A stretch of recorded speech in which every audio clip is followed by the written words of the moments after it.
নমস্কার বন্ধুরা, কেমন আছেন সবাই? আমি মধুমিতা। ওয়েলকাম টু দেশি ডিশেস। আজকে আমি আপনাদের সঙ্গে কাতলা মাছের যে কালিয়া রেসিপি সেটি শেয়ার করব। পুরো ভিডিওটি দেখার অনুরোধ রইল। খেতে হবে একদম অসাধারণ, অনুষ্ঠান বাড়ির মতো। এর জন্য আমি নিয়ে নিয়েছি কাতলা মাছ। এগুলোকে একটু হলুদ গুঁড়ো এবং শুকনো লঙ্কার গুঁড়ো দিয়ে একটু ম্যারিনেশন করে রাখবো। এখন লবণ দেব না, ভাজার আগে কিন্তু আমি লবণ দিয়ে ভাজবো।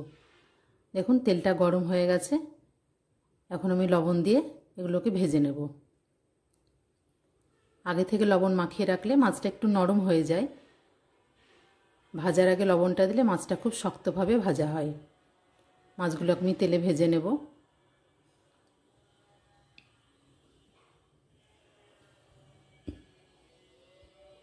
খুব তাড়াতাড়ি মাছগুলো ভাজা হয়ে যায়।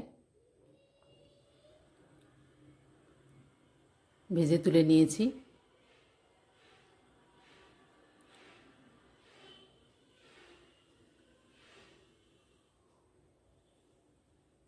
এবার আমি আবার কড়াইয়ে তেল গরম করে এখানে লম্বা করে কাটা 3টে পেঁয়াজ আমি নিয়েছি। পেঁয়াজগুলোকে তেলের মধ্যে একটু ভেজে নেব।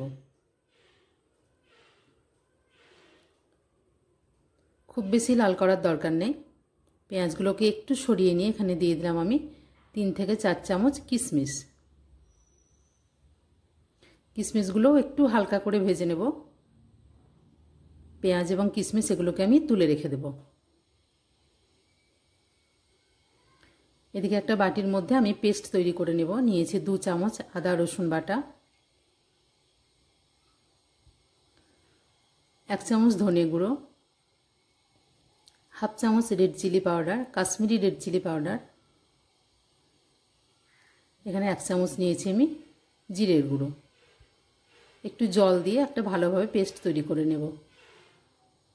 জল দিয়ে পেস্টটা তৈরি করলে অনেকটা বাটা মশলার স্বাদ কিন্তু এখানে পাওয়া যায়। এখানে আমি কড়াইয়ে আবার তেল গরম করে নিয়েছি। দিয়ে দিলাম জিরে ফোড়ন, তেজপাতা, শুকনো লঙ্কা এবং গোটা গরম মশলা ফোড়ন।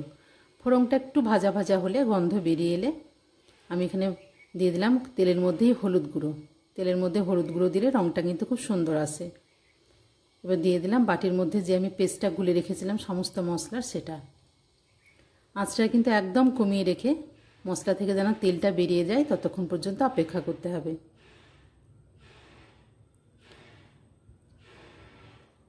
একদম তেলটা ছাড়া ছাড়া হয়ে গেছে।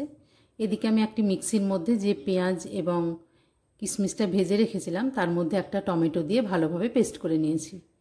সে পেস্টটা এর মধ্যে ঢেলে দেব। আঁচটা কমিয়ে রেখে খুব ভালোভাবে কিন্তু এই মশলাটাকে কষিয়ে নিতে হবে।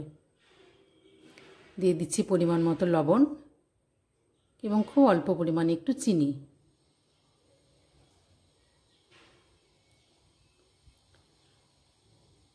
মশলাটা থেকে যতক্ষণ না ভালোভাবে তেল বেরিয়ে আসছে মশলাটা কিন্তু কষিয়ে নিতে হবে।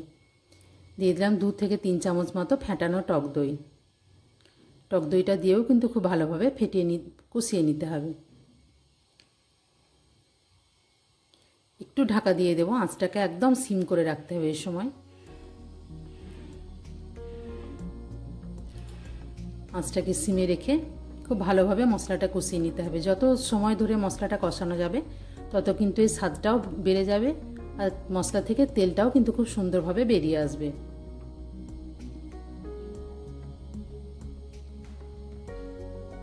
ওপরে যখন এইভাবে তেল ভাসতে শুরু করবে তখন কিন্তু আমাদের মশলাটা একদমই কষা হয়ে গেছে।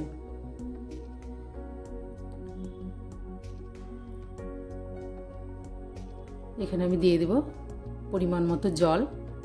এখানে মিক্সি ধোয়া মশলা পেস্ট করা যে জলটা ছিল সেটা 1 কাপ মতো আমি দিয়ে দিয়েছি।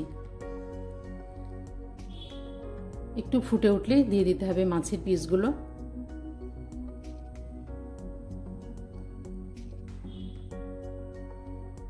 আগে থেকে তো যেহেতু লবণ এবং চিনি দেওয়া ছিল, তো এখন একটু টেস্ট করে নিতে হবে। যদি প্রয়োজন হয় তাহলে আবার একটু দিয়ে নিতে হবে।